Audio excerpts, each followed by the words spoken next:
Hello guys, good morning. Dito kami ngayon sa tinatawag nilang Pag-itikan restaurant siguro kasi may mga kanya-kanyang kainan.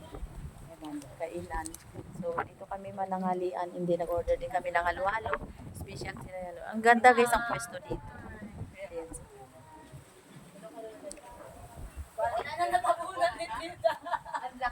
So yan yung kuta.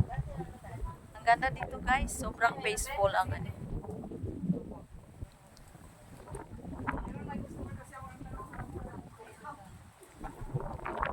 Thank you so much. Thank you for watching. Napakaganda ng pwesto dito. Napakaganda ng place na to. So, ang tagal namin nabalikan. Anyway, ako ay nag-graduate din dito sa Taytay, Palawan.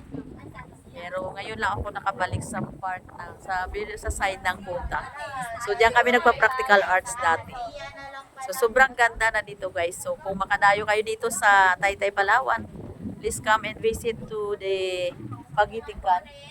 Pag-itikan yung tawag nila. So, mayroon silang halo-halo and then mayroon silang mga pagkain.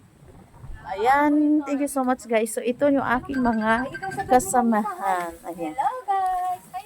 Hi ikaw, hi. Hi. Ay, gano'n. Uy, Kambing. hi. Come na. Marapawag ka pala yan, oh. Ay, si Papa. Mas maano mo si ate? Ang ganda dito, sobrang ganda.